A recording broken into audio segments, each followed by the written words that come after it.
You managed to get rid of her? Eventually, sir. Diplomatically, I hope.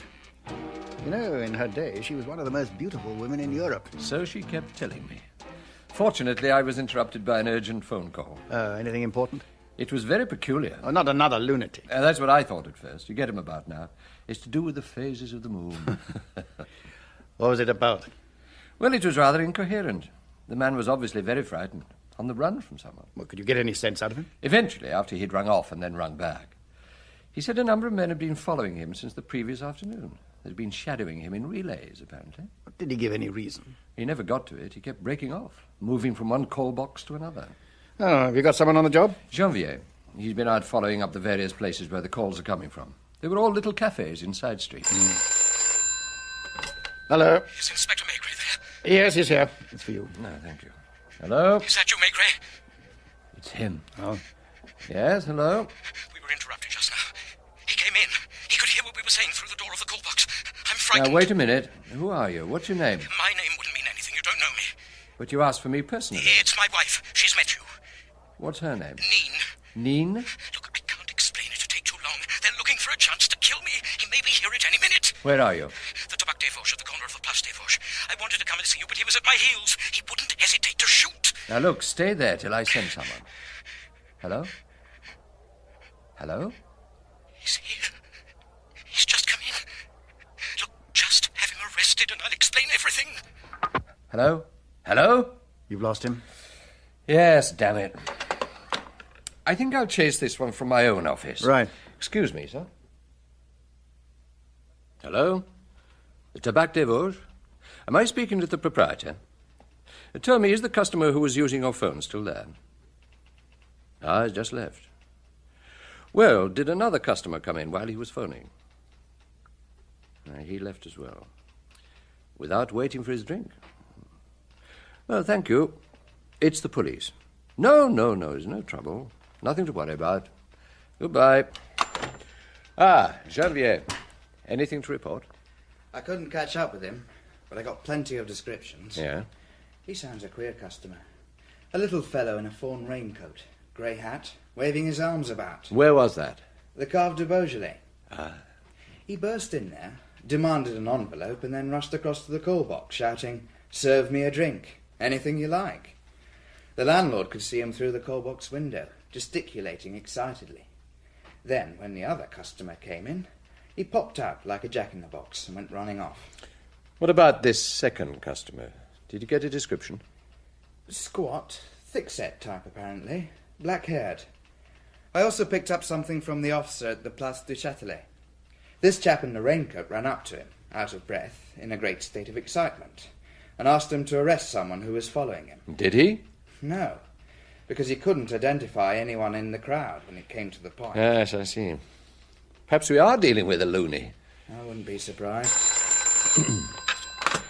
Hello? Chief Inspector Maigret? Speaking. Listen, there are 4 of them, not counting the woman.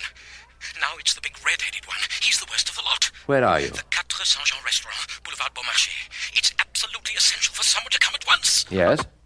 Hello? Janvier. 4 Saint-Jean. A restaurant at the Boulevard Beaumarchais. Right, Chief. 4 Saint-Jean. And hurry. Luca. Yes, Chief? I'm going home. My sister-in-law's coming to dinner. And you know what Madame Maigret's like. I understand, Chief.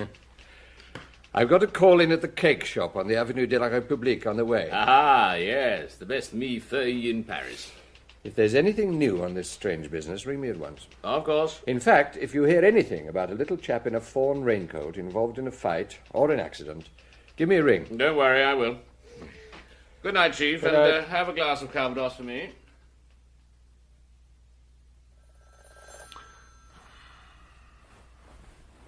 Oh, no. It's all right, dear. Hello? Luca here, Chief. Ah, Luca. What time is it? 2:20. Oh, I'm sorry to break into your sleep. I may be disturbing you for nothing, but the emergency office has just rung through that a man has been found dead in the Place de la Concorde. A man in a fawn raincoat. Ah. Whereabouts in the place? Near the Quai des Tuileries. It's really a matter for the first arrondissement, but I've asked their chaps to leave everything as it is. Right. Send me a car. Tell him I'll be there in 10 minutes. Very good, Chief. Dear. Well, do you suppose it'll be a long business? Oh, I can't tell. Couldn't you send a sergeant? No, I'm afraid not. It's too important. And the car is on its way.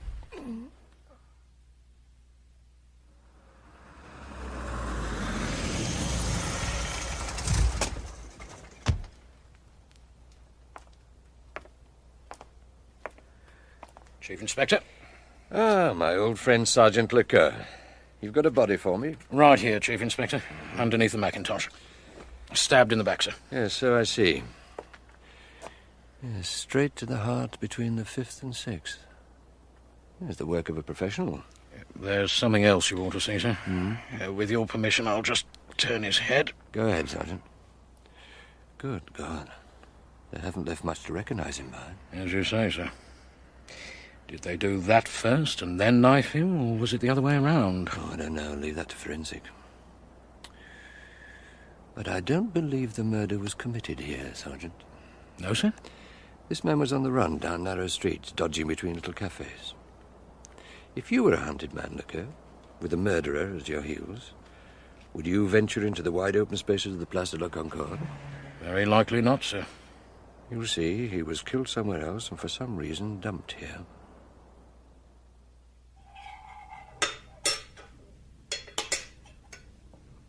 Is this an important case, Maigret? I don't know yet. It's just that you don't usually wait up all night for my report. There's something special about this one. What time do you estimate the murder? Between 8 and 10 last night? But not in the Place de la Concorde. Most unlikely. Doesn't something strike you as odd? Usually when people take the risk of transporting a murdered body, it's to hide it or delay discovery. Yeah, I see what you're getting at. In this case, the murderers seem to want the body discovered. Well, they certainly took care that it wouldn't be easily recognized. Those blows on the face were made with a heavy implement. Before death? After. Half an hour, perhaps. And I'll stake my oath that this was no unpremeditated knifing. It was executed quite deliberately. Looks to me as if the victim had been held motionless or fastened up in some way and literally operated on. Cold-blooded and brutal. And that would have been about 4 hours after the last time he spoke to me on the phone.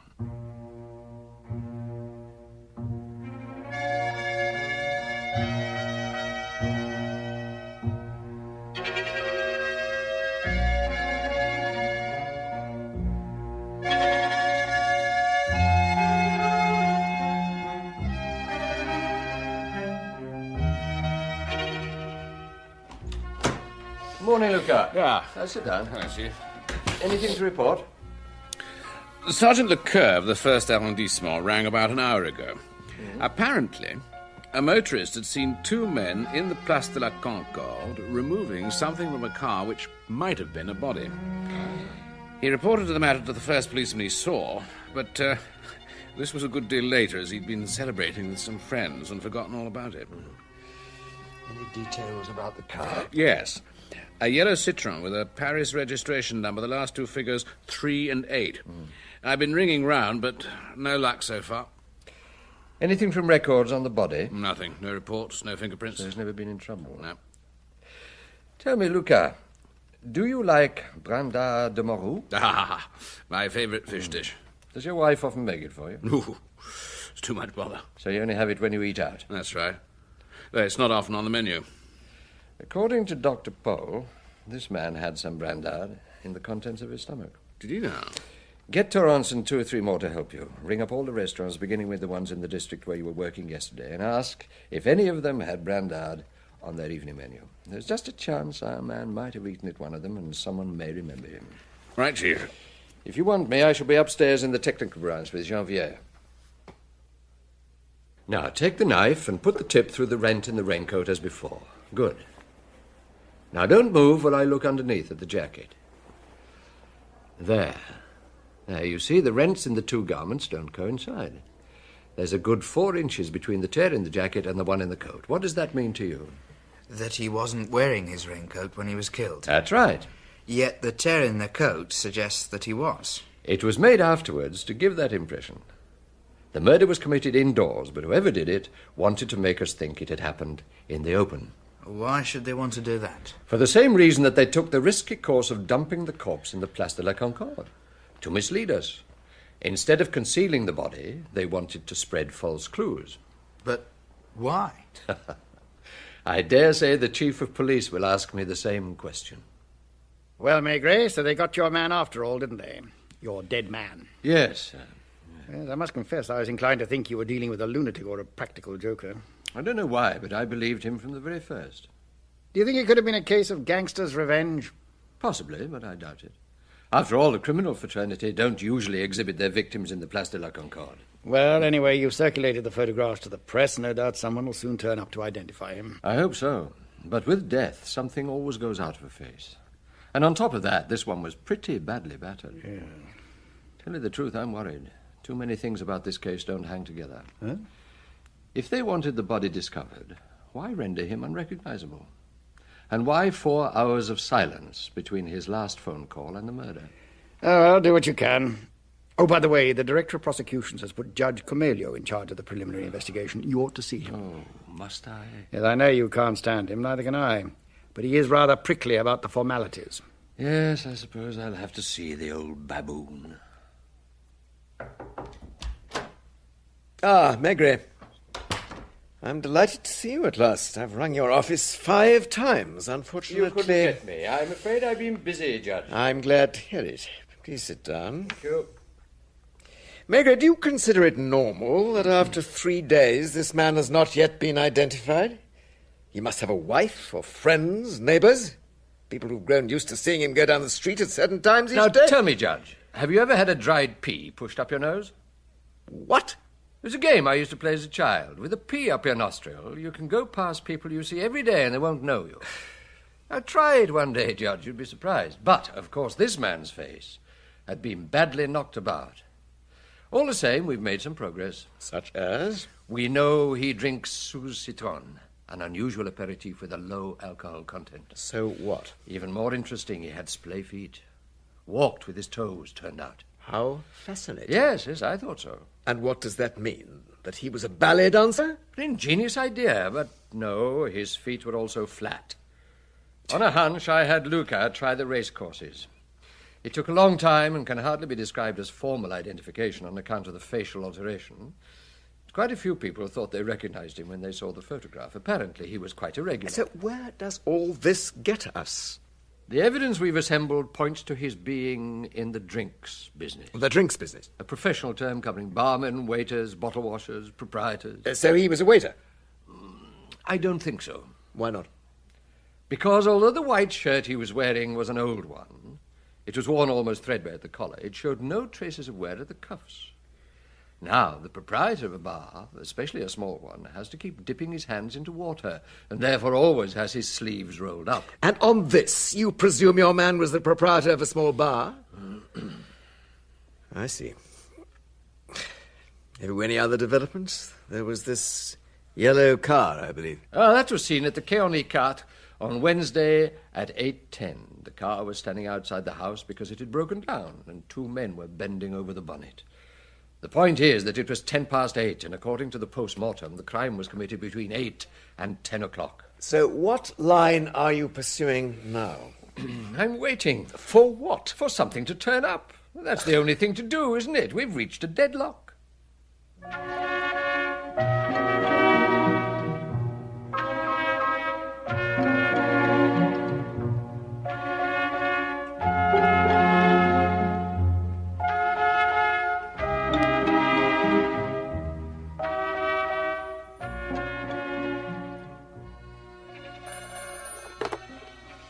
Maigrets. Luca here, Chief. Ah. Sorry to ring you so late. There's been a fresh development. Let's hear it. It's about that car. A witness turned up half an hour ago claiming to have seen it. I saw her in your office. She's there now. Unfortunately, she strikes me as being a bit crazy. Publicity about crime always brings out the loonies. Where does she live? On the Quai de Charenton. What does she do, this loony of yours? That's the snag. She's a fortune teller, or clairvoyant, as she insists on being called, and alarmingly voluble. She tried to make me believe she never read the papers and has only to go into a trance to know all about current events. You didn't let her get away with that. Well, in the end, she admitted that she might just have cast an eye on a paper left behind by one of her clients. That's obviously where she read the description of the yellow car. She claims she saw it on Wednesday night, less than 100 yards from where she lives at about 9 p.m. Did you see the occupant? She saw two men go into a house. Can she identify it? It's a small cafe at the corner of the embankment and some street or other. It's called Au Petit Albert. Has she any idea how long the car stopped outside? About half an hour, apparently. She happened to be looking out of the window when the men came out and drove away.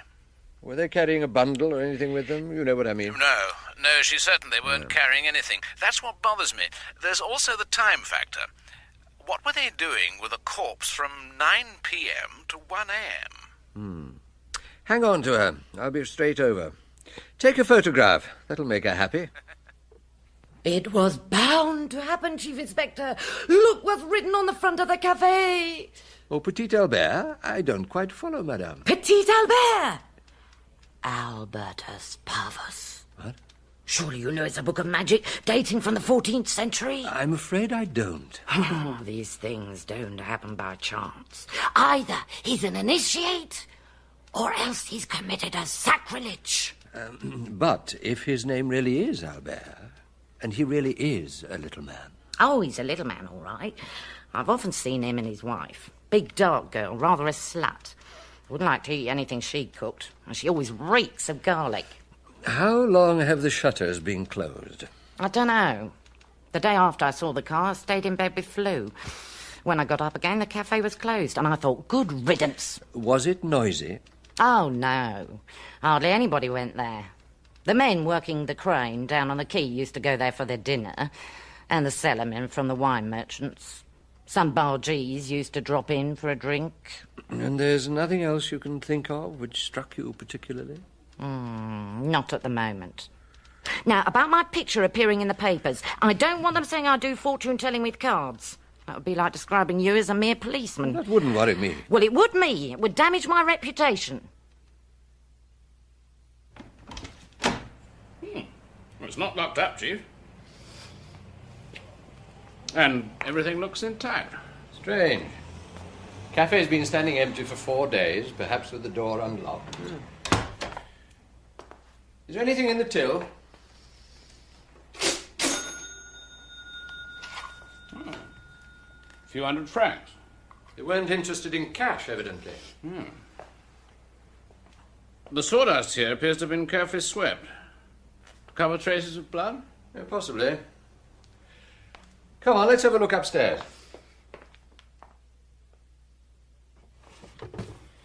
Well, they've obviously been through everything. What do you suppose they were searching for? Something pretty small to account for such a meticulous search. Oh, what's that under the bed? A harmonica. Perhaps our little Albert was a musician. I presume this is his photograph beside the bed. Yes, it corresponds to the various descriptions Janvier picked up. A round, cheerful face with a quiff on his forehead. Bit of a clown. It's him, all right. And look at that jacket on the back of the chair. Ah, yeah. Matches the trousers on the corpse.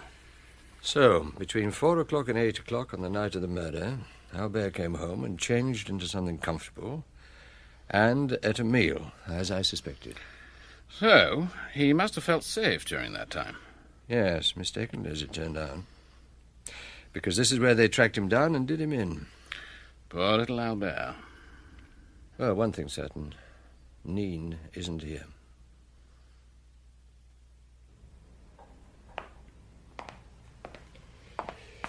There you are. Since we're in a bar, we might as well give ourselves a drink.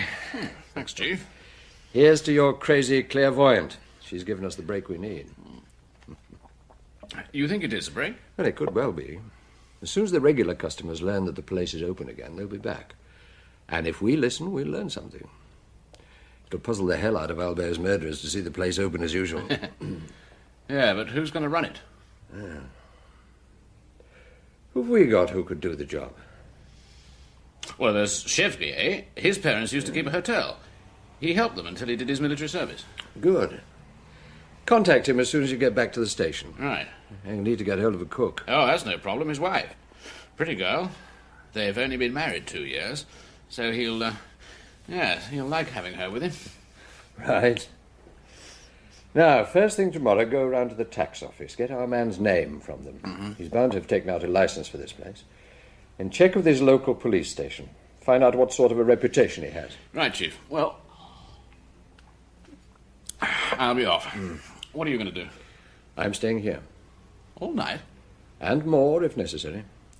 I'm not leaving this place until we've got what we're looking for. Well, I'll see you tomorrow morning. As soon as you've checked those details, slip out quietly. Good night, Chief. Good night. Hello? It's me, dear. Where on earth are you? In a nice little cafe on the Quai de Charenton. I suppose it's no good my asking what you're doing there. I've taken it over. Taken it over? Completely. I'm staying here for the night. Good heavens. Where are you going to sleep? In the bar.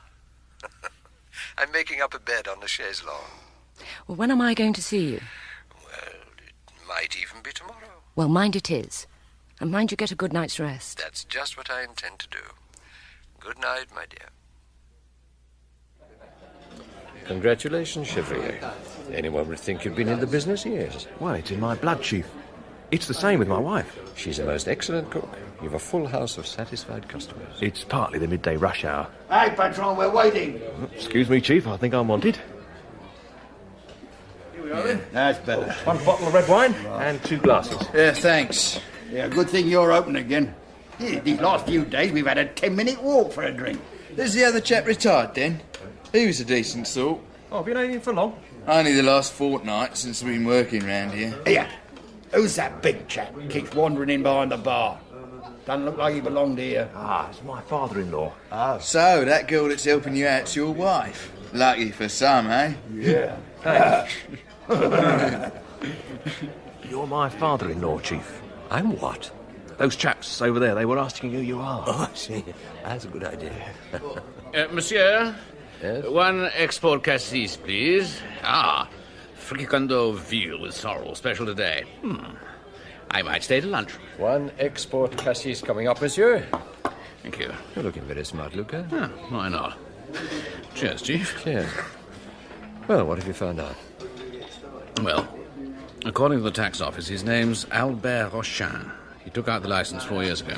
Anything of interest from the local police station? No, nothing against him there. The cafe is perfectly respectable. How are the customers reacting to finding it open again? Well, they don't seem surprised. They probably think Albert sold out. I wonder if that's the general view. Chevy will be getting all the gossip eventually. The trouble is, what with the waiting and everything, he has to be in and out. What we need is someone listening all the time. All right, Luca, you'd better stop for lunch and see what you can pick up. Oh, Chief, what a good idea. Hey, Patron, what's become of Albert? Has he struck it lucky at last? He's gone into the country for a while. Ah, when you've taken on his job, eh? Or will he take Neen with him? Maybe he'll get a bit less garlic, which won't be a bad thing. My wife is a first-class cook. Oh, Albert's a good sort, apart from being crazy about the horses. What I can't understand is him leaving this place shut up for 4 days. Here, we'll have another bottle of this to wash down the cheese. That's a good idea. Yeah, certainly, monsieur. You did ask for camembert, monsieur. Rockfall, but what does it matter? Any excuse to talk to a pretty girl. How you keeping, sweetheart? Very well, thanks. But if you wouldn't mind removing your hat. Whoops, sorry, darling. Anything to oblige? Tasty little piece, eh? Yeah, one up on me. Hey, boys. Hello. You know, there's going to be trouble with the patron if you chaps keep letting your hands wander over his wife's backside. Well, that's the drawback of having a pretty girl waiting in a place like this. No trouble of that kind with Neen. No? Well, you don't know her? No, I've never seen her. Well, you haven't missed much. She'd be safe in a room full of Senegalese. Oh, yeah. Good-hearted, though, isn't she, surely? Oh, yeah. I reckon Albert knew what he was doing when he got fixed up with her. No risk of anyone trying to get off with Neen. What sort of age is she? Oh, maybe 30, maybe 50. Depends which side of her face you look. She's not too bad on the side of her good eye. Oh, you mean she squints? Oh, does she, and how? She could look at the tips of your shoes on the top of the Eiffel Tower at one and the same time, no trouble. Is Albert fond of her? Well, how shall I put it, eh? Albert is a bloke that likes to take things easy. With Neen, he never has to do a hand's turn. She's quite happy to cook and wash up and look after the place while he goes off to the races. Besides, she contributes. Got a bit of dough herself, apparently. Don't know how she earned it. Well, not on the game. Not with her looks.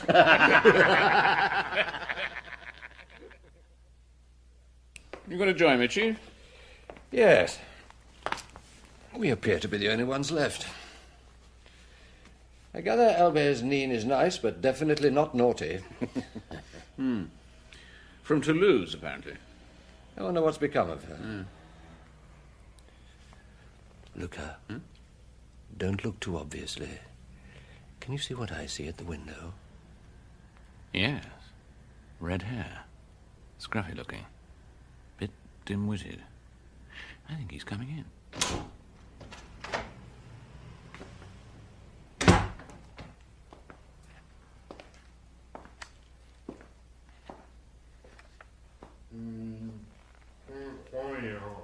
What do you want? Brandy?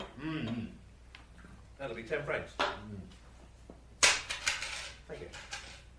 He can't make out what Chevrolet is doing here. Charge for a big man who's chasing a red-haired, scruffy fella. Right, Governor. They won't be moving all that fast now we've come into more crowded streets. Is that him, Governor? The big man on the other side? Keep it off the pavement. Yeah, that's him. Can you see the red-haired fella? There he is. Yeah. Do you want me to catch him up? No, keep behind him, some way back. But don't lose sight of him.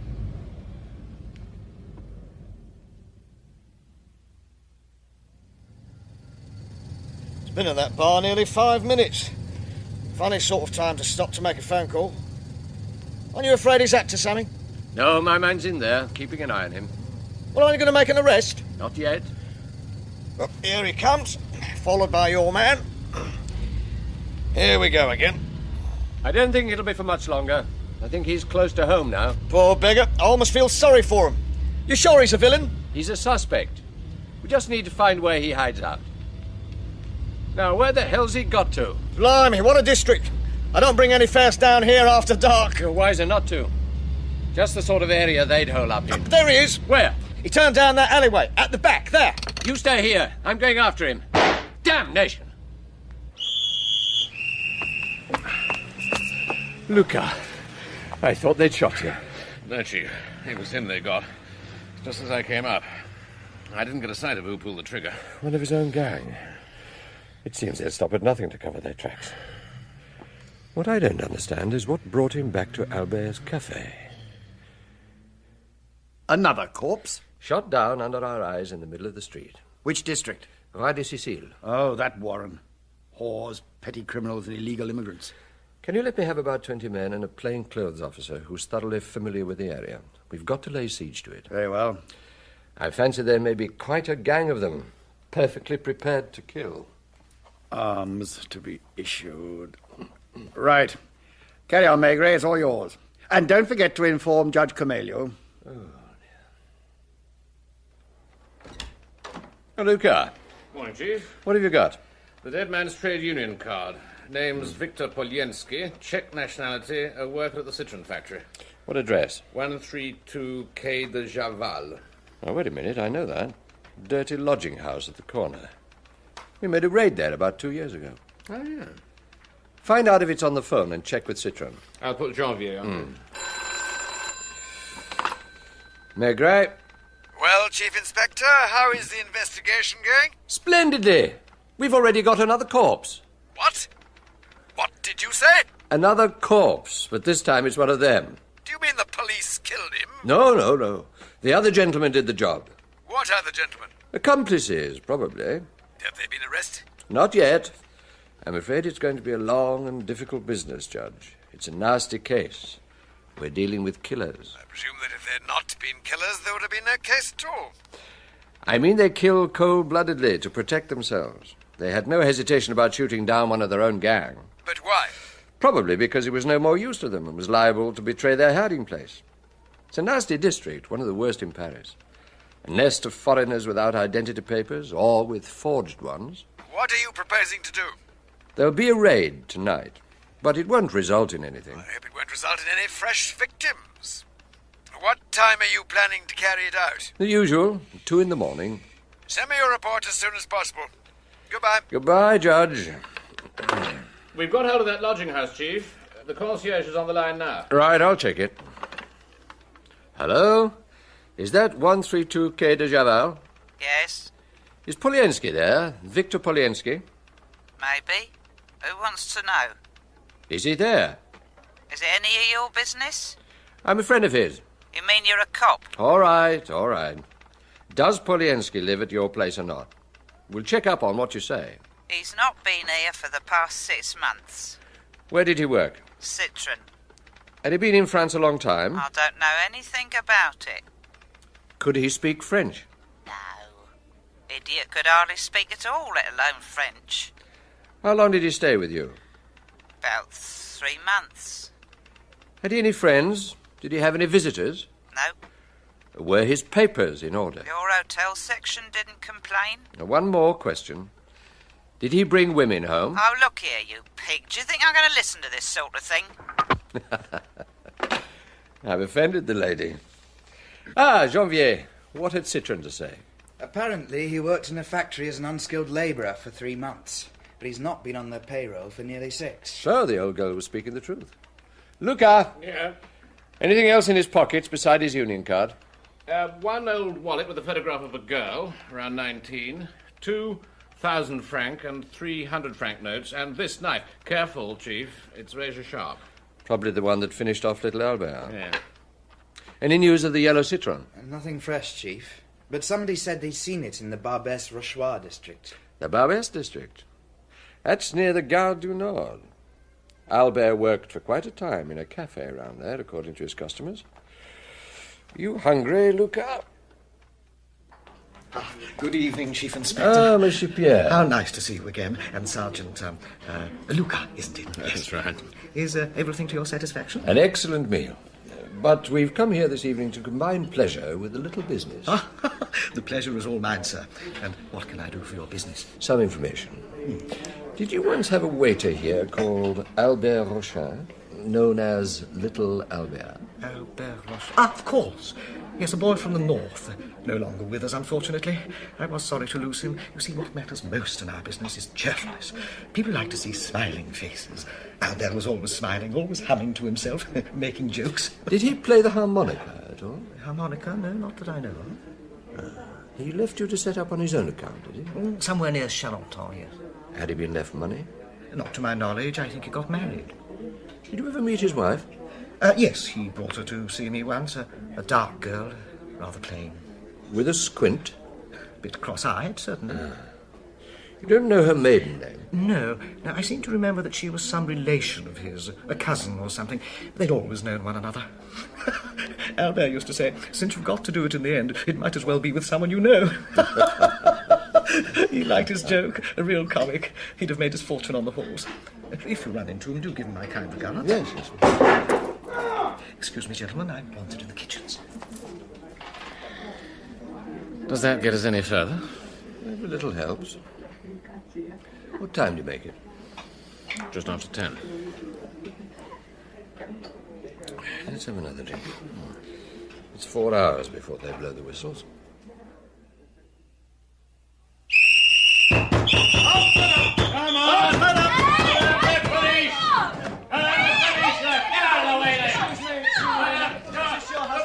How's it going, Luca?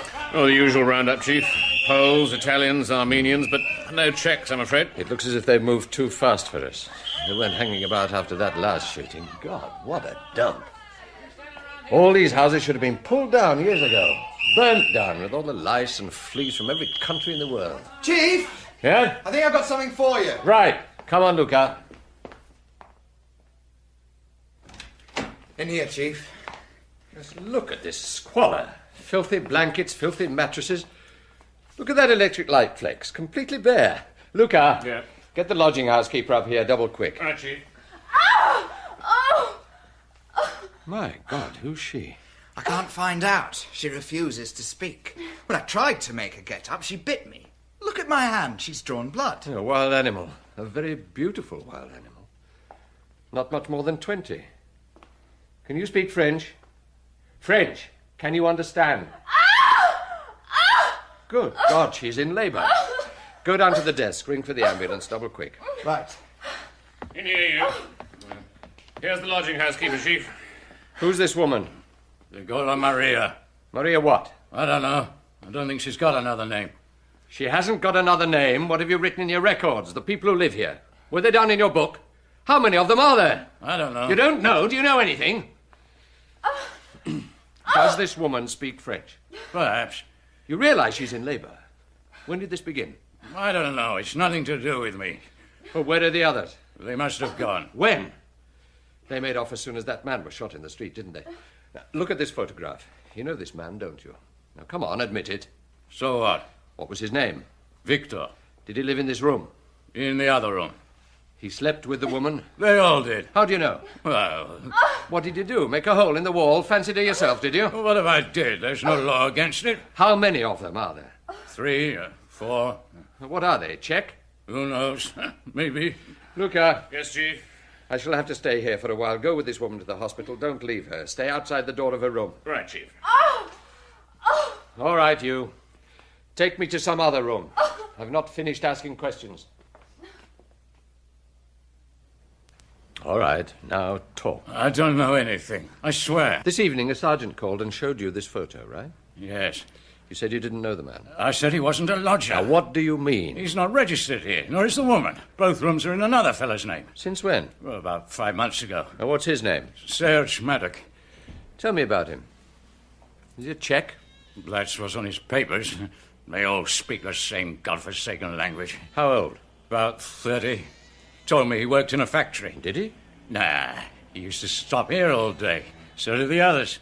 Except there was always one hanging about outside on the street. On watch, I suppose.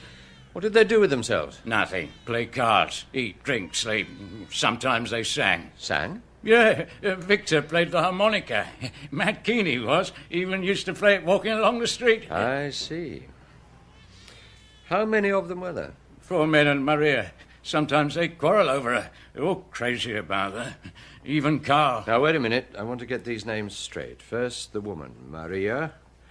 Then Carl. Serge Maddock. The rooms were booked in his name. And Victor Poliensky, the one who's dead. Who else? There's the kid, Piet. He was more in love with her than any of them. How old? 16, 17, curly hair, baby face. None of them worked, and yet they spent a good deal of money, judging by all the empty champagne bottles. This district they did. Well, from time to time they had to tighten their belts. Did anyone come to see them? Well? Somebody came 2 or 3 times. Well-dressed bloke. Very elegant. A Frenchman? I doubt it. He spoke their lingo.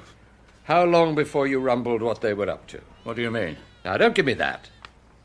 What do people live on who go into hiding in a dump like this and don't attempt to find a job? That's none of my business. Yes, it is. Someone threatened to bump you off if you poked your nose in, didn't they? Now, who was it? Carl. The dark, thick-set one. When? The first time they came back after staying away all night. How many times did they do that? 4 or 5. And when did you realize they were killers? Now, come on. I caught the woman washing a shirt in the basin. Saw there was blood on it. And they all left yesterday, immediately after the shooting, huh? What happened exactly? A phone call came through around 4 o'clock. Carl took it. Immediately rushed upstairs, shouting, cursing.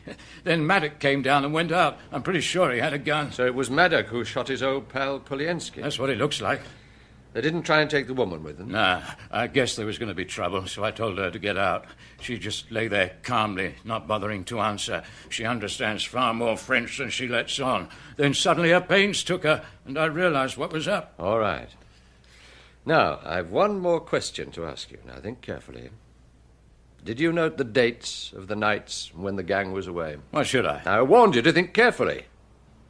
Tomorrow morning I shall send for you, and I shall want those dates, the exact dates, or I shall have you locked up.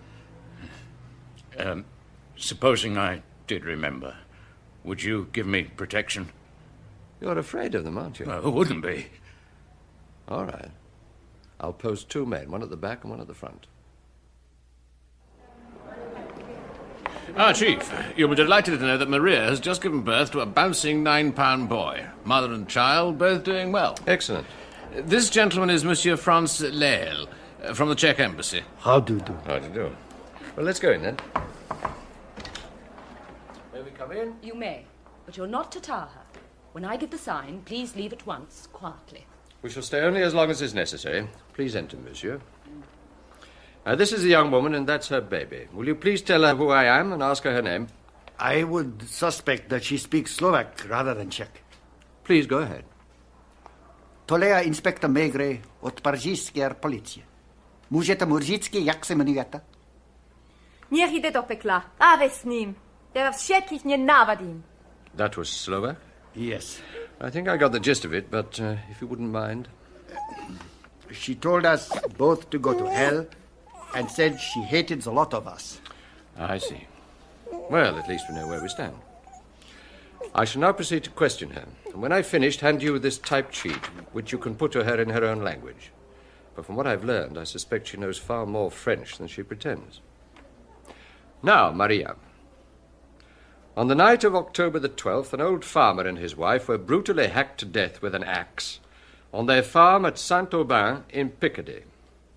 On the night of December the 8th and 9th, an entire family was murdered in the same way at Saint-Gilles-les-Vedreuves, also in Picardy.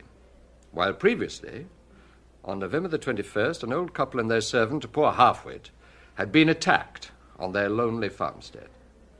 What can you say about that? How long are you going on with this? I believe the doctor only gave you permission for a few minutes' visit. Now, don't worry, she's strong enough. Just look at her. Until December the 8th, nothing was known about the murderers because they had left no survivors. But on December the 8th, a 9-year-old girl managed to slip out of her bed and hide in a corner. The child saw things and heard things. She saw a dark-haired young woman, a beautiful, wild-looking creature, burning her mother's feet with a candle flame, while one of the men split the old grandfather's head open and another poured out drinks for his mates. The farmer's wife screamed and prayed and writhed in agony, while this woman smiled as she inflicted an even more excruciating torture, burning her breasts with cigarette ends. Please, you're surely not suggesting this young girl was responsible. Monsieur, would you please ask her if she understood that? I'd like to point out that your time's up, monsieur. Now, what are the people I've just been speaking about? Was their time up too? She's got to feed her baby. Well, let her feed it.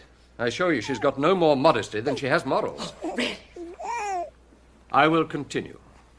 The little girl who escaped the slaughter was confronted this morning with a photograph of this woman transmitted by radio. She hadn't been given any warning. She was merely shown the picture, but her reaction was so violent that she had a fit of hysterics. Well, monsieur, ask this woman what she has to say to that. Does she realize that this evidence incriminates her? Ask her that. Rozumíte, co právě řekl policejní inspector? I asked her if she understood, but she's obviously not going to talk. I'll give her one more chance because lives depend on it. And this will be taken into consideration when she comes up for trial. The dates I've given represent a 6-week period between crimes. That's roughly the time it takes for the gang to spend their money. If the gang's funds are low, we can expect a new outrage shortly. I'm not asking where her friends are at the moment, or even the name of their leader. All I want to know is if they're running short of cash. Just that. Yes or no. Ask her. Inspektor říká, že jestli odpovíte na tuhle otázku, so to vezme v úvahu. Otázka zní. Nemají vaši přátelé nedostatek peněz? She's not going to answer. It doesn't matter. Tell her I shall be back, that I'm asking her to think it over. There's a good reason. She has a child now.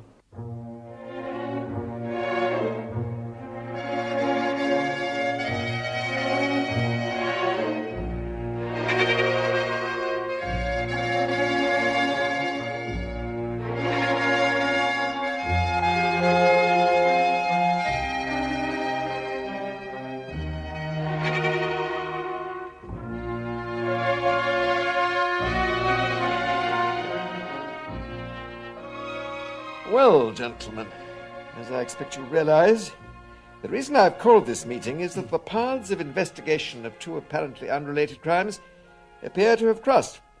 For 5 months now, the officers of the Sûreté Nationale have been engaged in tracking down the so-called Picardy gang, who have been responsible for a series of murders in an area of that department under the supervision of Superintendent Colombani. This gang appears to have been tracked down in the course of investigation into an altogether different crime, the recent murder of a cafe proprietor, Albert Rachin. I gather that yesterday you attempted to interrogate the woman member of the so-called Picardy gang. Without success, I'm afraid, Judge.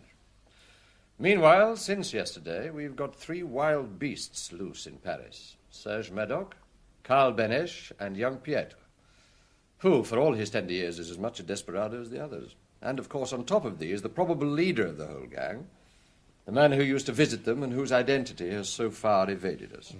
I assume that you have taken all necessary steps. Oh, yes. The railway stations have been warned, main roads and frontiers notified. It's all routine. But indispensable. And it's all been done, especially a watch on lodging houses, because these men have got to sleep somewhere.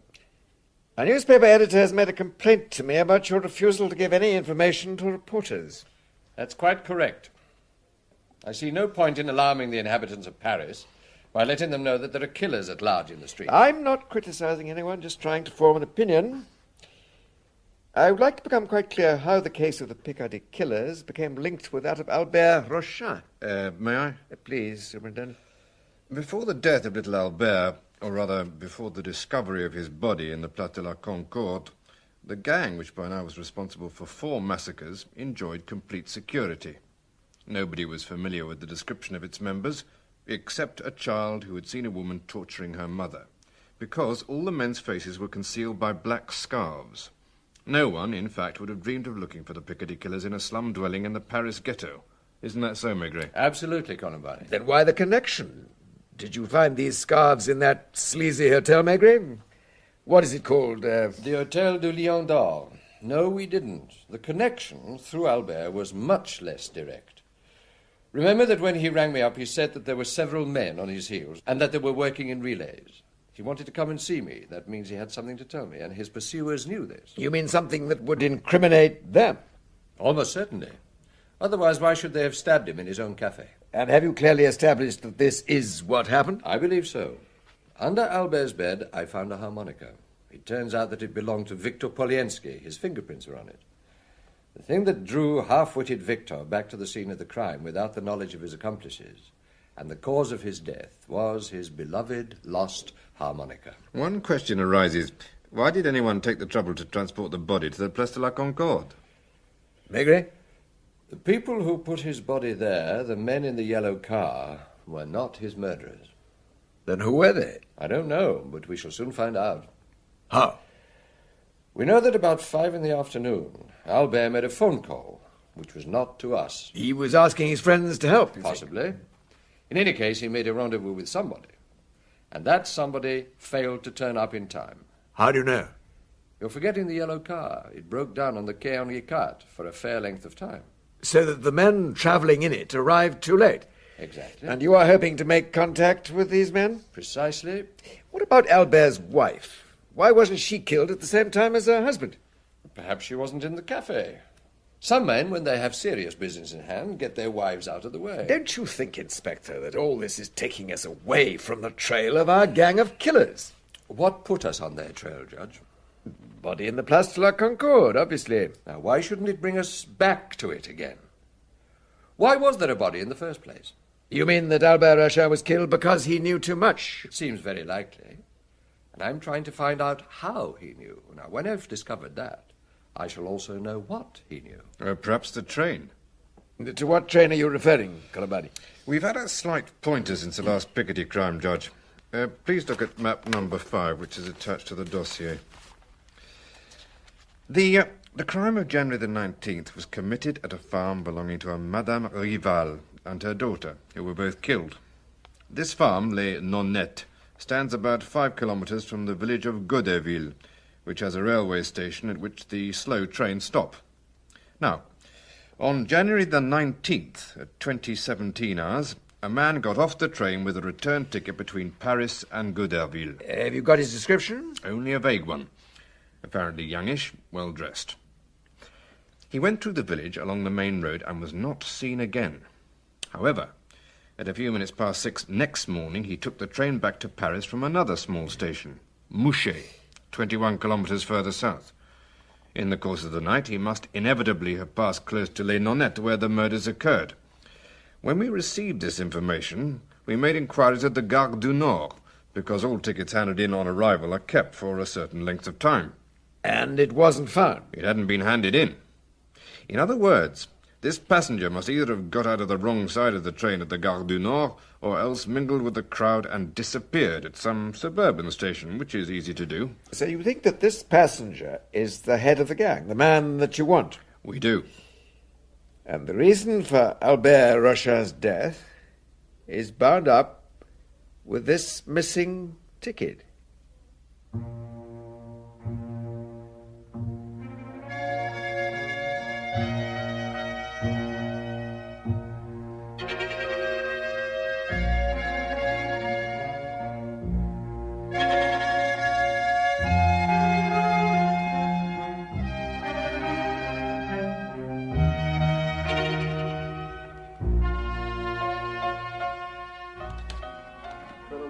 Come through to the sitting room. It's good of you to drop by. Oh, not at all. You know, after you left the meeting, old Judge Cameliu said, really, why does Maigrets try to do everything himself? He's no longer young enough to spend nights without sleep. That's just what my wife says. Please sit down. Some Calvados. That would be most acceptable. I'll stick to my coffee, if you don't mind. It's just bringing me to life. I've sent Janvier to cover the racecourses to see if they have among their regular clients a handsome young man with a foreign accent. Ah, good idea. He must be spending his loot somewhere. Could he really get through 2.5 million francs in 5 months? Where are the races today? Vincennes. Oh, of course, like last Tuesday. Then we concentrated on the cheaper ticket offices because Albert was only a small punter. Of course. 2.5 million is the minimum sum the gang got their hands on. The farmers they murdered probably had other hiding places which they were forced to reveal under torture. I wouldn't be surprised if the total came to, 4 million or more. Yeah. What could that squalid crew in the Lion d'Or have spent their money on? Certainly not on clothes or outings. They merely ate, drank, and shared the favours of the woman. It takes some time to eat and drink 1 million francs worth, even between 5 people. And yet, the expeditions followed one another pretty closely. Yes, which indicates that the boss kept most of it himself. Doesn't that indicate that what they're doing at the moment is trying to contact him, especially if they're out of money? But where are they going to find him? I imagine he was very careful to keep his whereabouts to himself. My God, of course. It's obvious where they're looking for him. At the race courses, just like we are. Excuse me. Maigret? Janvier, Chief. Yes. Reporting in from Vincennes. Are the races over? Half an hour ago. I stayed behind with the staff because it was difficult to talk to them while the racing was on. Yeah. I got a strong lead from one of them who's travelled in Central Europe and can recognise the languages. He says there's a Czech who regularly bets large sums, almost always on outsiders. He thought he was someone from the embassy. What made him think that? Because he's an upper-class type. Always beautifully dressed, loses regularly, and never bats an eyelid. And he's usually accompanied by a young, extremely pretty woman, always dressed in the height of fashion, looks like an actress. Films? Possibly. They were there this afternoon. Yes, good. As you are at Vincennes, run over to Joinville. There are some studios just beyond the bridge. Film producers keep directories, casting lists, with photographs. Take your racecourse attendant with you, check through them and see if you can find her. Very good, Chief. Where shall I ring back? Here, at home. Well, perhaps we're onto something. I have a feeling we're in for a hectic night. What about the woman, Maria? Have you had her transferred to the prison infirmary? Not yet. I'm using her as bait. I'm having the midday editions print the name of the hospital where she's been taken. You've got plainclothesmen keeping watch? Yes, 4 of them, as well as the men in uniform. There are several ways into the hospital, all under observation. Do you think they'll try something? Well, I wouldn't be surprised. They're all mad about her, and each one must believe that he's the father. Mind you, they won't hesitate to bump off any of their number who look like falling into our hands. Excuse me. Of course. Hello? Maigret, this is one of Albert's friends. Excuse me, Colombani, a personal call. Oh. Yes? Yes. Yes, in 10 minutes. Yes, exactly as I promised. Oh, forgive me. I must have a word with my wife. No, don't get up. That was your uncle, my dear. My uncle? Yes. Your aunt's husband. Huh? He seemed in a bit of a tiz. In fact, they both want to talk to us urgently. Oh, yes, fine. Oh, my dear chap, one of these family matters. I'm afraid I'll have to ask you to excuse me. Oh, that's quite all right. I've got to get back anyway. You'll ring me if you hear anything fresh. Yes, I promise. Let me see you out. Thanks. I've a feeling you'll be contacting me shortly. In fact, it might save time if I make my way to your office. As you wish. I'll be in touch. Right. What was all that about? I needed to get Colombani out of the way before some people arrived. I rather suspect he rumbled what was going on. What is going on? I placed an advertisement in the midday racing edition. There it is on the table. Albert's friends. For your safety's sake, urgently contact Maigret at home, 132 Rue Richard Lenoir. Absolute secrecy guaranteed. Who underlined it? What? Yes. Let me see. Ah, he has rumbled me. No wonder he winked when I let him out. Never mind. He'll understand that certain things have to be done sub rosa. You can't contact people on the fringe of the underworld openly. And are they going to contact you here, alone? Yes, my dear. Now, that's why I want you to go for a little walk now.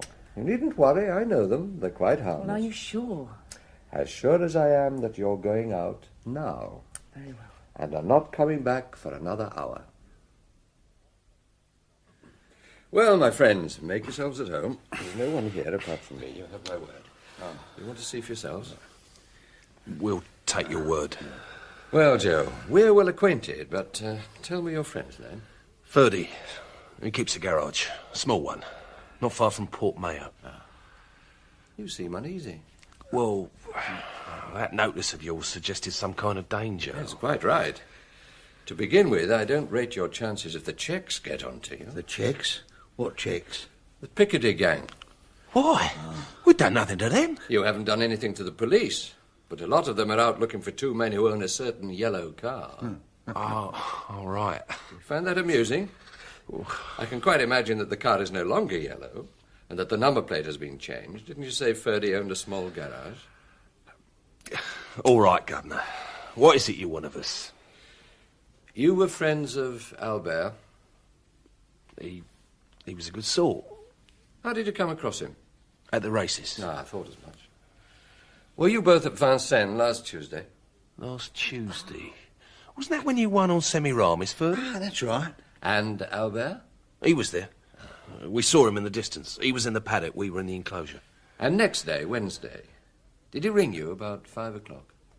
Yeah, that's right. Now, boys, think carefully. I'd like to know exactly, word for word, if possible, what he said. Which of you answered him? I did. What struck you about his call? He sounded very excited, like he was afraid of being cut off. Yeah? He told me there was some fellas behind him and he was afraid. But he might have found a way of getting rid of them. Did he tell you what it was? No, but he seemed pleased with his idea. He said it was a pretty lousy business, but we might all get something out of it. And to come and see him at his place and have a talk. At what time? 8 o'clock. Yeah. Any idea what he had in mind? No, but just before he hung up, he said, I'll send Neen to the pictures. Now, that meant something serious. He also said something about the gang from up north. Now, listen, let's put our cards on the table. You thought your pal Albert had spotted the Piccadilly gang. You knew from the papers that they'd made off with several millions now, and you wondered if there wasn't a way of getting your share of it. Well? Yeah, that's what Albert had in mind. So what happened? We went along to his place. But on the way you had a breakdown? Yeah, on the Boulevard Henri IV. So you got to Albert's bistro a good half hour late. The shutters were closed, but the door was unlocked. That's right. And inside you found Albert dead. He'd been knifed. So what did you do? Well, we didn't know what to do. We could see the house had been searched. We wondered if some of the gang might have spotted us. We weren't feeling too good, I can tell you. We thought of Neen coming back from the pictures and finding... We couldn't let that happen. No. There's only one cinema in Charenton, so we went there, didn't we? You found her and told her? Yeah. I wouldn't like to live through that again. She wanted to go back and see Albert, but we wouldn't let her, would we? No. You took it away? And where is she? An inn at Corbeil, on the banks of the Seine. I've got a boat there, and we reckon it was safe. And after you'd settled her there, you went back for Albert's body? Yeah. What was the idea of disfiguring it? Well, I can't really explain. I was pretty worked up. If the body was recognised as Albert's, the cops would have been on to Neen, and she'd not have been able to keep her mouth shut. And dumping the body? Well, we thought it'd look as if he'd got knifed in the street for his money or something. There's one more question. Since all this happened, you haven't received anything, have you? Like what? Well, an envelope containing something. No. No. You think Albert had something on him that he could use against the checks? Something he may have posted? Maybe. Now, what about a glass of Calvados, boys? Oh, yeah, please. Oh, sure, thanks. There won't be any trouble for anyone, will there? Yeah, there's nothing to worry about, I promise. I merely ask you not to say anything to Neen. Well, she won't have any bother, will she? Well, there's no reason why she should. She really loved Albert. Cheers. Lucas, my boy, a job for you. Yes, Chief. Get hold of all available detectives and divide the post offices of Paris between you. Question the clerks in charge of Poste Restante. There must be a letter somewhere which has been waiting for several days in the name of Albert Rochin. Aha. Okay, Chief. And Lucas, Yeah. I want you to go particularly to the post office at Charenton. I have an idea it'll be there, but wherever it turns up, I want it brought back to me. Right. How many men can you muster? At the moment, about half dozen. All right, get on with it. Right. Oh, Luca, is Colombani around? Yes, Chief. Tell him to come along. Right. Oh, by the way, I think Janvier's got something for you. A Yeah? photograph of some actress. Her name's Francine Latour. It's on the back of the photo with her address. 121 Rue de Longchamp, Passy. And her age, 20. Just now she's appearing at the Folies Bergère. Did the racecourse clerk recognize her? He certainly did. Have you heard of Claude Marchand, Colombani? Oh, my dear chap, who hasn't? I think we might pay him a visit. We? Oh, if you're inviting me, I should be delighted. Janvier, I want you to go to this girl's place.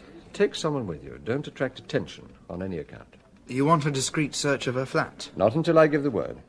Now, one of you wait in a bar somewhere near at hand. And ring in here to give the number. On second thoughts, Janvier, you'd better wait in the hallway of the flats in case we need you. And take your guns. You never know. Sure, Chief. In the meantime, I'm taking Superintendent Colombani to the Folies Bergère. Come and sit down, my dear fellows. We just have time for a snack before the doors open. Now, what do you say to partridge au choux? Oh, wait a minute. Before that, let's have a small trout au bleu and a few hors d'oeuvres to help us wait. Oh, and perhaps a souffle to end with. You call that a snack? Oh, one's got to keep up one's strength. So, gentlemen, now what can I do for you? Nothing wrong with my show, I hope? Not too saucy. If I take you into my confidence, Claude, can you keep quiet about it? Keep quiet, my dear chap, I do nothing but. If I told all the things I knew, Paris would collapse.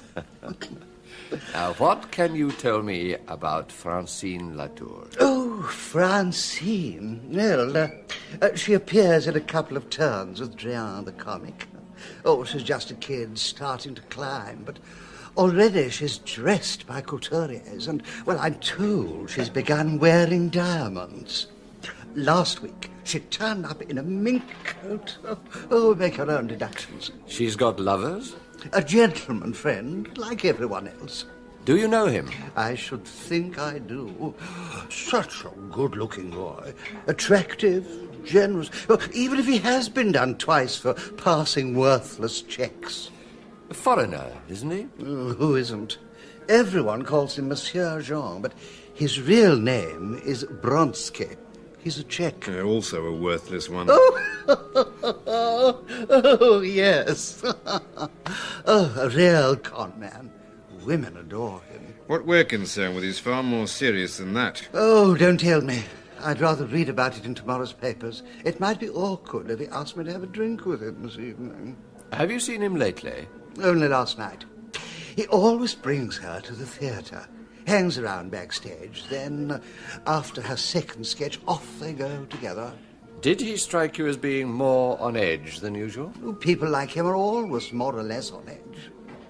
Oh, this is all a pity for the kid's sake. Does he live with her? Oh, you better ask the concierge, probably.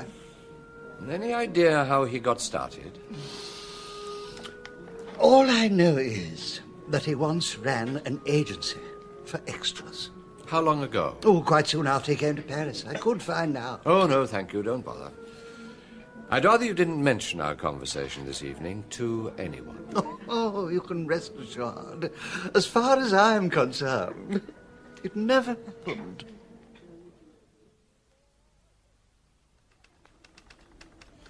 Well, he gave us a damn good meal, I must say. It'll see us through the night. I trust he will hold his tongue. Oh, you needn't worry. For him, discretion and business go hand in hand. Chief? What's happened? One of the gang, Carbonesh, is dead. Dead? Shot down right in front of me. I was standing in the darkness 50 yards or so from the hospital. There'd been noises to my right as if someone was hesitating to move forward. Then I heard running footsteps and a shot. I thought it was me being shot at. I could just make out a figure running off. I pulled my gun and fired. I got him in the leg. He was just a lad. So, Pietro got Carl and you got Piet. Well, they took him straight to the hospital. They're going to operate. Is it serious? Well, I don't think so. A flesh wound, that's all. Thank you, Sergeant. OK, Chief. They were both after Maria, and now they're both eliminated. She served her turn. I'll get her moved to the prison infirmary. Oh, in the meantime, I'd better let the judge know what's happening. Chief, we've had a report that Serge Maddox's been picked up in a brothel. Oh, excellent, Luca. Did he put up any resistance? Not a lot. He was dead drunk. Judge Camellia? Maigret here, Judge. Just to give you the latest. What is that? Pietro, the youngest member of the gang, has just shot Carl Benesch dead. Pietro himself was wounded. How did all this come about? They were both out to rescue Maria. Each one jealous of the other. You may remember I had foreseen this possibility and had all the hospital entrances under observation, with two men outside her room. How many of the gang remain to be accounted for? Only Serge Maddox. And reports just come in that he's been picked up. Well, there's still the leader, and we don't even know his name. Oh, yes, we do. He's a Czech named Bronsky. He's in the film business. Have you any idea where to find him? Certainly. He's at the Folies Bergère. Folies Bergère? Aren't you going to arrest him? Presently, in the right circumstances, I'd like to limit the damage, if you see what I mean. Oh, well, I shall be at home all the evening. Please ring me, whatever the hour, when you have some news. Goodbye, Judge. It's a pity examining magistrates don't do a tour of duty with the force to find out something about life. Oh, by the way, Chief, I have the dossier you asked for here from records. Ah, thank you. Bronsky. Age 35, born Prague, studied University of Vienna, lived Berlin 5 years. Married Hilda Braun. Came to France alone, age 28. Papers in order. Described as film producer. 2 years ago received 18-month sentence for issuing fraudulent checks. And that's all. The tip of the iceberg. Exactly. A wild beast dressed as a gentleman. Maigret? Marchand here. I've just had drinks with our friend and his lady. Yes? They're popping into Chez Florenz on the way home. The Montmartre nightclub. Yes, champagne obligatory. She probably wants to show off her jewellery. You'll have plenty of time to get to her place. Thank you, Claude. Not at all. Don't spoil his looks. Bronsky and his girl are on their way back to her place via a nightclub. Let's go. I'm taking my gun. Have you got yours? I always carry it. We'll take a taxi. Hang on to him. Don't let him get his gun. Get the hands up, son. Well done, Alex. Shut your face or I'll shut it for you. Let him spit out his venom. That's all he can do now. Oh, my God, police! Oh, congratulations, Maigret. You've not only solved a most obscure murder, but smashed a vicious criminal gang. The one led to the other, sir. Yes, but only by the most devious of paths. Is Bronsky being questioned? He keeps demanding to be questioned, but we're letting him stew for a bit. Good. His girlfriend's with him. She insisted on coming. She thought the police had made a terrible mistake. Oh, has anyone disillusioned her? I gave her his charge sheet to read. She was starting to look quite ill. Yeah, I'm sure. Well, who knows? She may divulge some useful information. Oh, by the way, Luca retrieved a letter addressed to Albert Rochin from the Poste Restaurant at Charenton. I opened it. It contained a rail ticket. A return Paris-Goderville? Yes, that was all. You've sent for those two station masters? Yes. As you know, the last of the so-called Picardy murders took place at a farm midway between Goderville and Mouchet, where the slow trains from Paris stop. Now, on the night in question, one man got out at Goderville, and in the early hours of the following morning caught the train back to Paris from Mouchet. Now, we believe the two station masters will identify Bronsky as this man, who evidently made the return journey without giving up his ticket at the Gare du Nord. A few days later, it was dropped at the Vincennes racecourse. Albert saw it and picked it up. He knew about the Picardy gang from the newspapers, and especially about this last murder, and he believed that he was onto something. Unfortunately, Bronsky realized what had happened. And from that moment, Albert was a hunted man whose only hope was to hide this vital piece of evidence and use it as a bargaining counter, not only for his own safety, but also to get a piece of the gang's profits.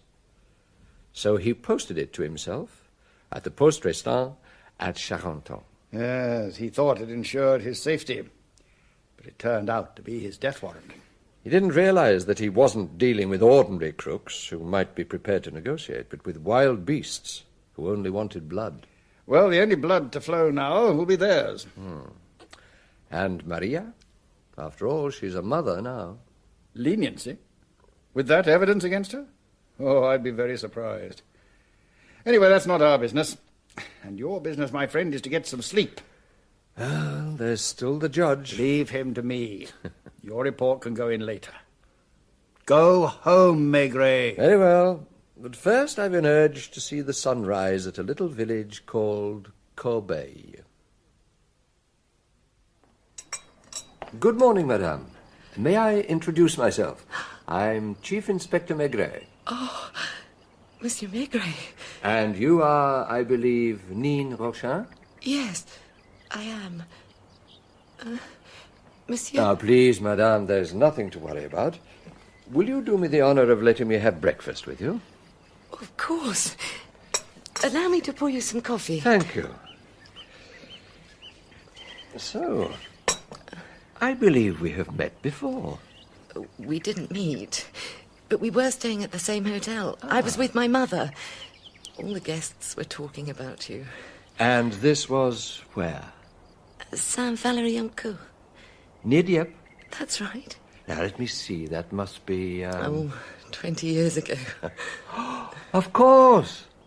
I was on my honeymoon.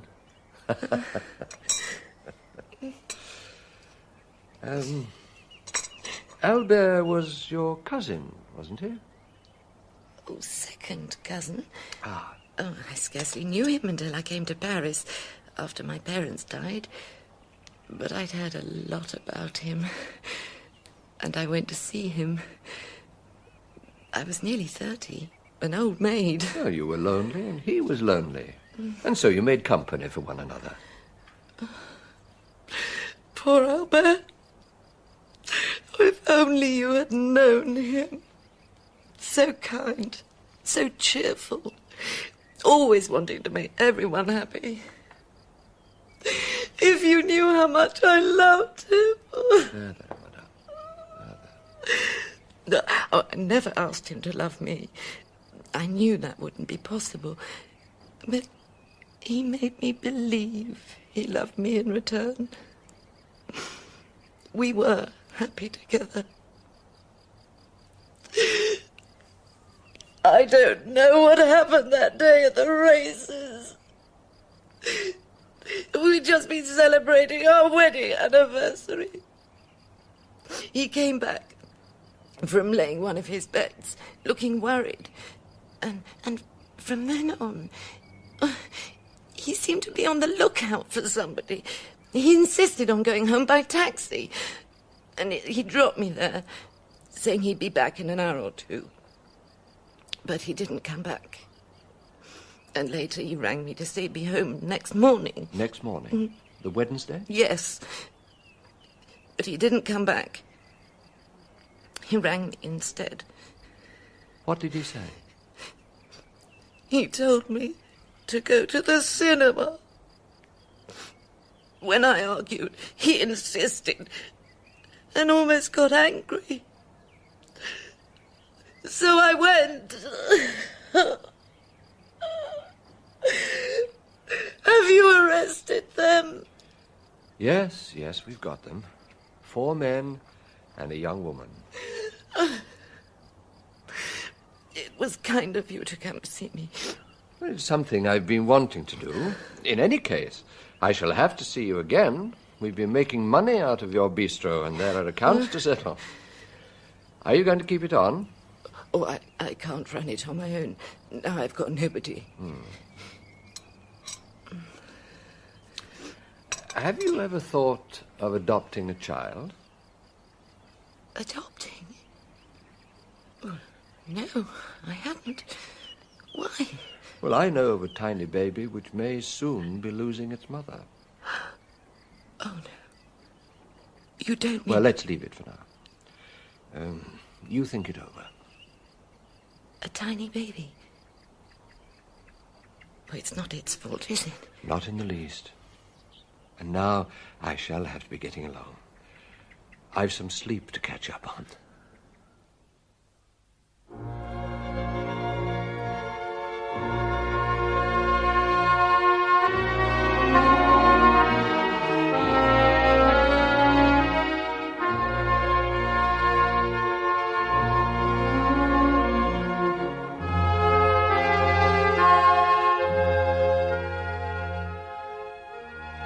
Not asleep yet, dear?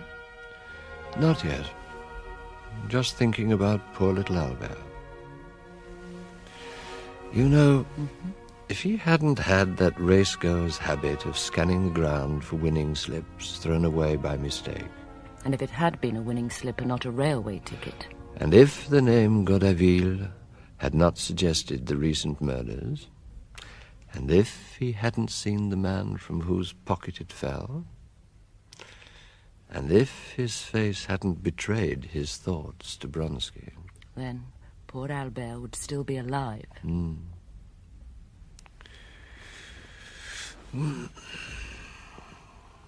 you remember where we spent our honeymoon? What a typical man's question. Of course I do. Would you like another holiday there? I'd like a holiday anywhere. We've not been away together for years. Then perhaps we shall. Perhaps. There's just one thing. Mm-hmm. If anyone rings from the office, wake me at once. Nonsense. You're going straight to sleep. I'm going to take the phone off the hook and answer the door to nobody. Do you hear? Nobody.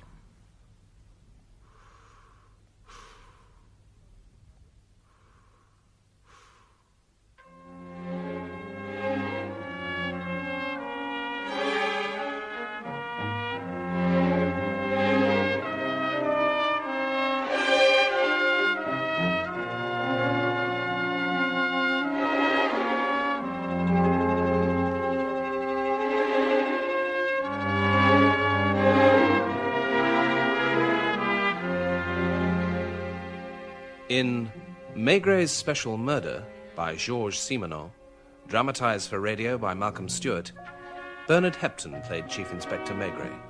Edward de Souza, Lucas, Jamie Roberts, Janvier, Peter Hull, Judge Camelio, and Garrard Green, the Chief of Police. Caroline John played Madame Maigret, Adrian Egan, Albert, Richard Durden, Columbani, Trevor Nichols, Joe, Ronald Herdman, Ferdy and Marchand, John Church, the lodging housekeeper, Anne Jameson, the madwoman and the concierge, Gordon Reed, the cafe proprietor, Eric Stovall, Dr. Pole and Chevrier, Elaine Claxton, Irma and Maria,